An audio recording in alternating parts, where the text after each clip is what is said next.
Signature TV, news in your pocket. We're beginning on the Nigerian Tribune this morning. On the Tribune this morning, poverty rate among Nigeria's rural dwellers hits 75%, says World Bank. Ondo farmers block or Lagos road. Police Amotekun clash in Ondo over arrest of suspects, 6 injured. NDLEA seizes 3.4 billion naira worth of opioids in Lagos. Port Harcourt uncovers drugs in chocolates. Things. 11 vigilantes killed, others missing as bandits launch fresh attacks in Sokoto. 2027, defections alter South-South political configuration. Defections alter South-South political configuration with the writer. Coalition waits on Atiku Obi on harmonization of structures. Plans to unveil party this month. We are ready, says CPC caucus. AFDB unveils $2.95 billion 5-year strategy for Nigeria. Oyebanji breaks 18-year-old jinx, completes Ado Ifaki Highway. Federal government vows to address 4 trillion naira debts crippling Nigeria's power sector. $700 million CVFF indigenous sheep owners in merger crisis over 15% equity. And now over to the Guardian newspaper. On the Guardian this morning, $37 billion Infracore in limbo 5 years after 1 trillion naira investments.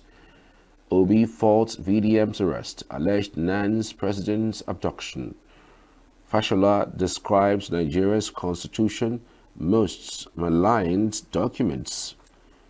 Fashola describes Nigeria's constitution most maligned documents. Defections, Kano governor vows to follow Kwankwaso as Obi's ally. Obaze dumps Labour Party.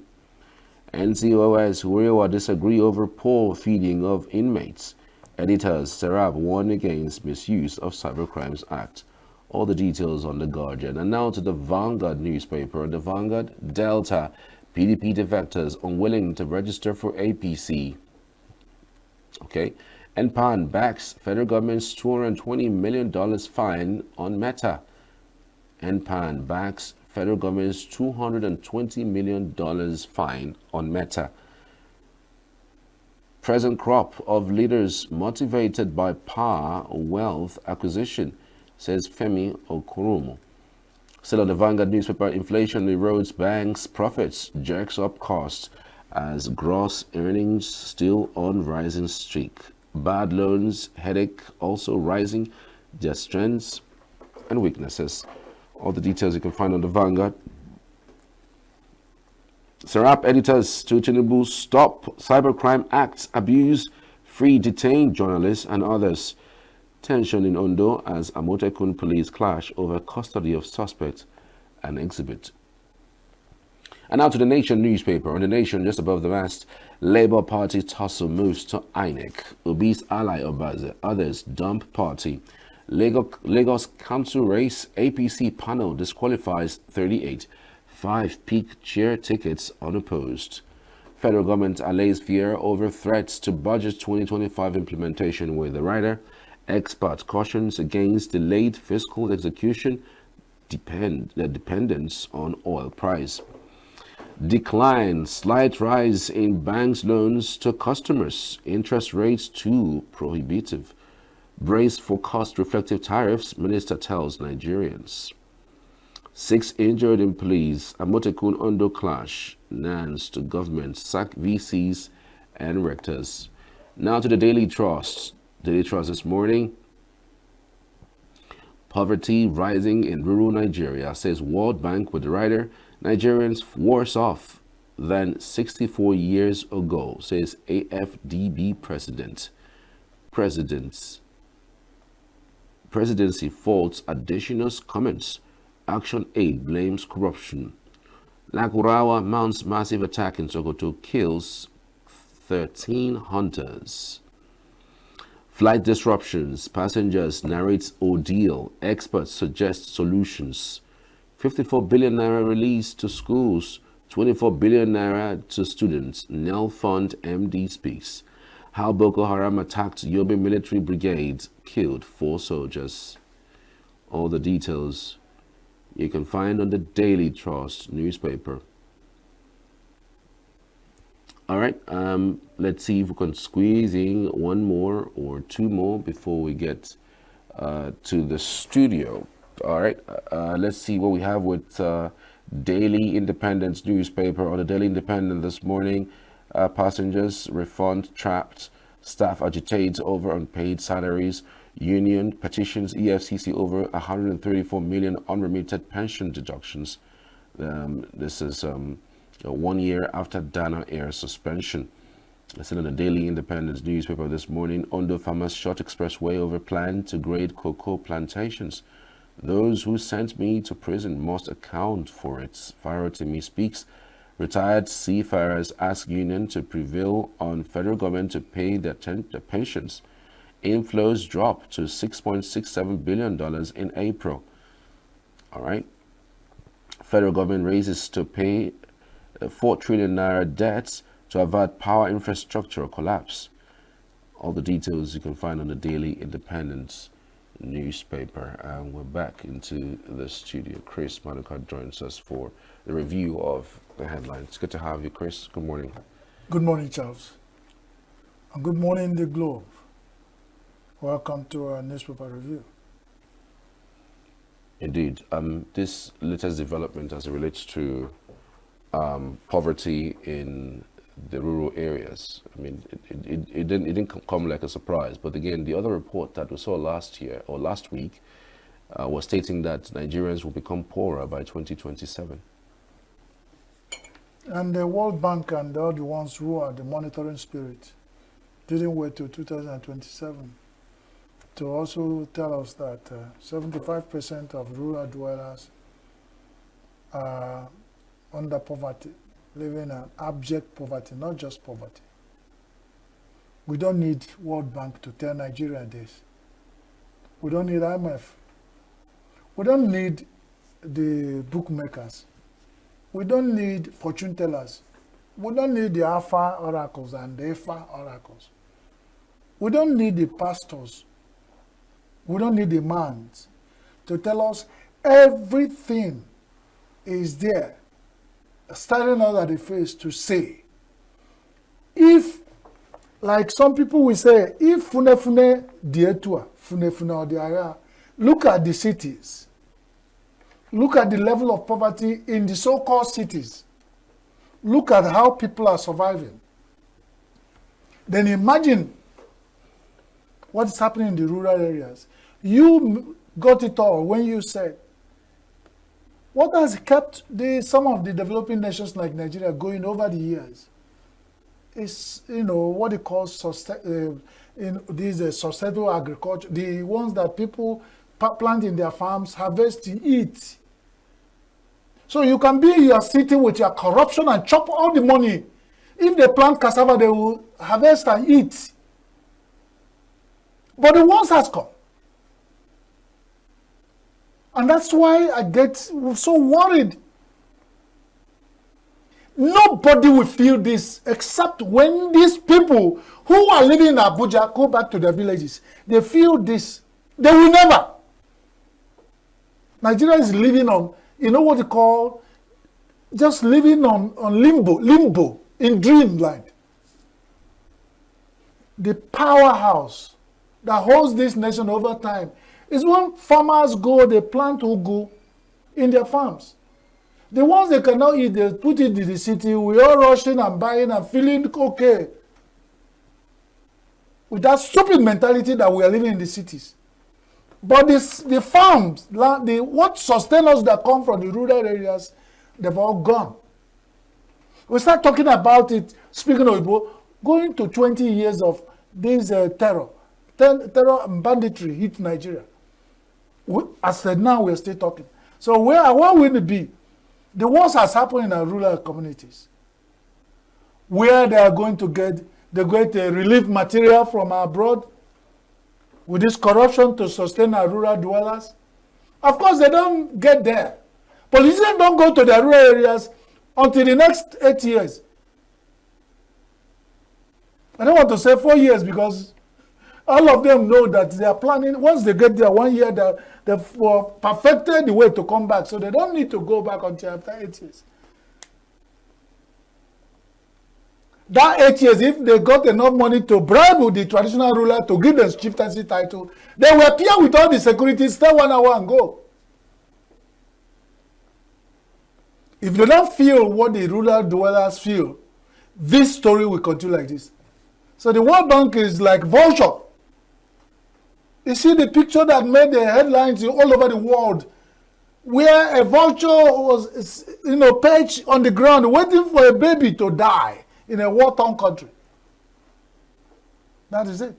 So the World Bank will eventually give Nigeria grant or loan to buy relief material to give to their villages.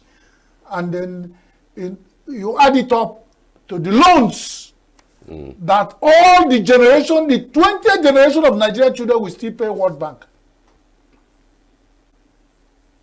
Nigeria borrow money for World Bank to do water projects that have failed. We borrow to repair roads that have failed. We borrow to do agricultural projects that have failed. We borrow to do all things, and we're borrowing on top of our generations, and the ones borrowing are perfected how their children, they bought houses abroad. None, 20th generation of these people that are borrowing for us have their children near any of these villages. And they think Nigeria will eventually become El Dorado, where it's Uhuru, where everybody gold, and keep deceiving ourselves. Charles, the way we make our mouth, we lie upon it. But the generation is going to be deadly. Someday, when some people get up and they begin to ask questions, when all these things you think this sitting on this power cannot be forever. One day, some generations will come and ask questions. And when we tie any of these people, because if you don't pay now, you pay later. That's what I keep saying. Nature has a way of doing it. And people think you chop now, you don't think about tomorrow. It is the most deadliest thing for anybody to think. This world has a way of doing it. If you do not see, don't you hear, don't have conscience, people do things, everything we do in this country without conscience. That's the problem. We are humans, we know, but get to the point we are conscienceless. And we travel abroad, go to some places, we see things working. Are those people governing those places? Are those no big men in those places? Don't they have conscience? Why don't we borrow also their conscience? We go to enjoy what the conscience they have has made them build a nation. We think that's the only way. But there's no hiding place for the wicked man and the corrupt people. They will pay. If they don't pay now, they'll pay later. Then they mark it. Go and put in their diary and say I said it. All right. The present crop of leaders motivated by power and wealth acquisition. This is coming from Femi Okoromo. And that is part of is linked. Yeah. There's nothing, no motivate, nobody you see, if they are not motivated to service, commitment to serve, why should you kill people to go and serve them? You offer your service, if they don't think, you stay away. Absolutely. People only serve. People with conscience serve where their services are needed. You force it upon people, rig election, hire thugs, buy them arms and drugs, and at the end of it all, what you give them is a bicycle man greeting. Bonifike, and then move away. Then those people are pushed back to the society, they start eating up the society. Because all these things that we are suffering today, we are caused because of inordinate ambition of our politicians to win election. They forget tomorrow just for today. And then, what do we get? What do we get? No motivation to serve. It's just my stomach, appetite. What do I chop? Chop now. Anything can happen tomorrow. But it doesn't work that way. Somebody must pay. If you don't pay now, you pay tomorrow. And if it's not you, your generations will pay. All the holy books recognize such. But the worst thing is that these ones can go and hire all the marabouts, hire all the pastors to pray for them to get to this position. When they get there, they forget everything the marabouts and the imams and the pastors told them. They will even remember those holy places they go. And that's why their problems are compounded. You climb on top of a shoulder, touch the sky, and then that's the end. You forget you come back. Some people held a ladder for you to climb. When you get there, it's like to hell. Passengers reform trapped in the Diana Air suspension. And even the staff of Dana Air are still agitating. That's Nigeria for you. How many years of suspending Dana Air? And people who booked the airlines and all. Well, the rich also cry. With those ones who are able to book airlines to travel by air, they should sort themselves out. I think the Cybercrime Act is misused. Riwa and all the NCOs are crying about it, and it's being used against journalists. And Charles, that's your constituency. Cybercrime Act misuse by the federal government against journalists. So you talk or you report, and then you see if you are not a Yahoo, or if you don't use cybercrime against you, then something is, I don't know how, but then they must have seen the reason why cybercrime is used. And you ask yourself, what has not been misused in Nigeria? So it falls into line. We are not surprised. Everything, we will sit down, spend money, bring time and energy, come up with beautiful policies, turn around and misuse it because of power. That is transient, and they forget. Ondo farmers are protesting and they block all the roads everywhere. Because the government has stepped in and want to grade cocoa plantations.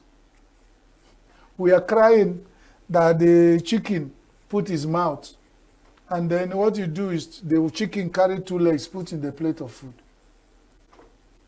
Must they disrupt everywhere? Go and secure farmers, let them go to their farms.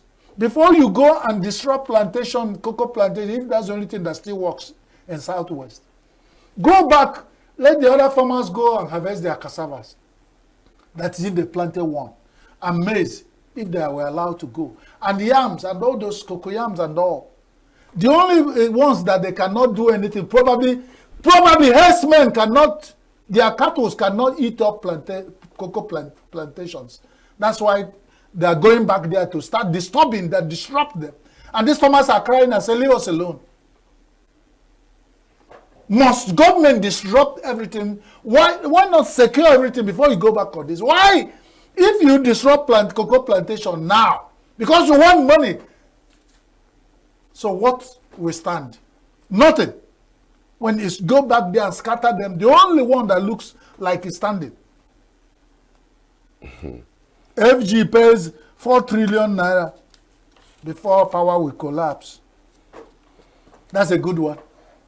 But that's it. This power sector, they use it, it's like if you are if you are addicted to cocaine or any of the hard drugs, and then you do hair like this, if you're a junkie, they give you small. Power sector has become an addiction that is linked with corruption in Nigeria governance structure. Everywhere since I was born, they will call power, because people who are interested in power, that's where they sink in money. Is power collapsing in Aso Rock when they have invested 10 billion on solar? That means they have cocooned themselves away from what every other Nigerian see. And this is the endless pit of corruption everywhere. They're sinking. 4 billion has gone in now. They will tell you justify it to avoid. Let's see. After this, power will not collapse in Nigeria again. Let it be true. Nobody is against it. If this, if this will save us from a power collapse, God, thank God and how much we go to church and give thanksgiving. But if what happens in recent past continue in recent future, then the deception continues. Cycle of doom. Indeed. Tension in Ondo as Motekun police clash over custody of suspects and exhibits. Now, the way I get involved is the SBT. It's not suspect that's causing trouble because police might not have enough. They don't have. They cry. They don't even have enough space, and the slowness, the bureaucracy, and the red tape doesn't make them to charge, a suspects to court between 24 hours as the Constitution demands. So where to even keep suspect arrested has become a big burden on police. I think what should be the problem is who keeps the SBT. Well, it depends on the law enforcement agents that arrested or went ahead. Amotekun is supposed to arrest, hand over to police, and I've stood there in this place. I've been on this deck and I said, why? When we were agitating for state police, Amotekun has perfected. He can go on his own as a state police, and I see Amotekun as state police. I can't be wrong. So what the process is, Amotekun came prepared. They risk their life, do all they do, arrest suspect, and then they go and hand it over to some people sitting somewhere, probably drinking kumu. Now, at the end of it all, something happens. I'm not saying anything happens. But assuming you go through all those hogs, and then what you want to achieve is not achieved, the same thing continues. Now you feel that you carry a baby and hand it over the wall, the fence, to somebody you do not identify. Why not do all the things, arrest you, criminal, prosecute them, and take them to court? The court will recognize when Amotekun and their crime, CSOs, crime officers will come and prosecute their case in court. If the person is guilty, why hand over to another security? It depends on their modus operandi and the rules and regulations. Then it's under vigilante. That's what I'm saying. But if you see a vigilante group that are perfected their and grew to the point they can prosecute their cases and they arrest, you are still struggling. Have you finished the case, the ones you are handling? Have you finished to clear all the criminals in the bushes? Have you arrested and cleaned up Southwest? Now you are struggling and fighting for SBT and a victim, suspect with Amotekun. That means we have left the substance and pursue the shadow. Something is wrong.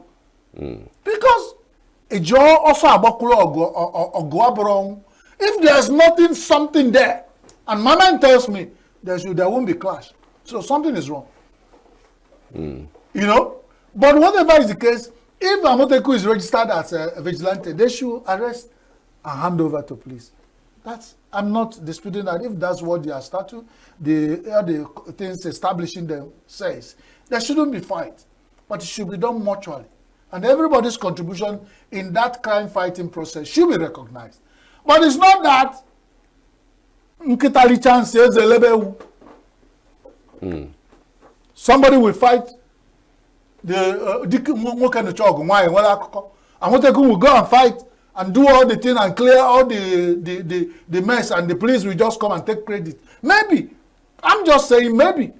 Some of things I suspect that maybe it's causing the clash. Otherwise, over time, we have given Amotekun very clean slate that they've operated without clash. Now, somebody might be going there to put this on top of Amotekun just to give a dog a bad name to murder it. Let it not be.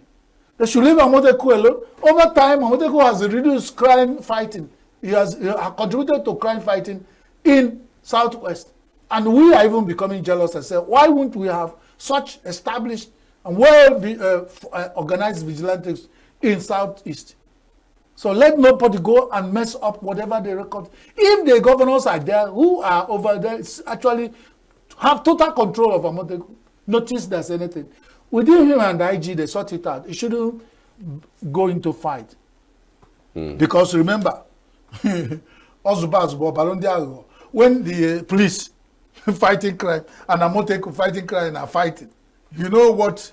The criminals will have a field day. Indeed, we're out of time actually. Nelfund NAMS urged sack of the concerned VCs and rectors. Well, Nelfund, we still, even the Nelfund said how much they released, how much that is not accounted for, and how much they pay into student account, how much they pay into university account. But they are still talking without clear words.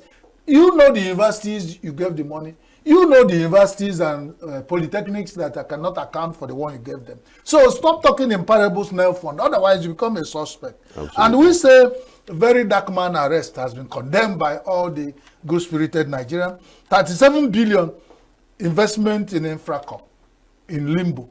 And they say, who did this to Nigeria? Then 1 trillion put there and it's resting, nothing.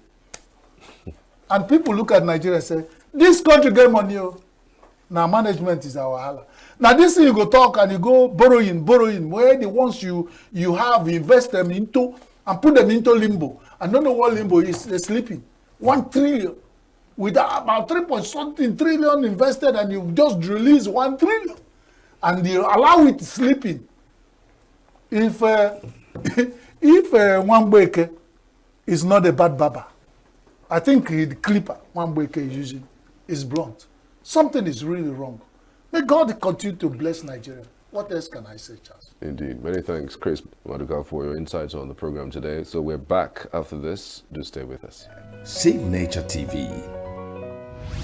News in your pocket.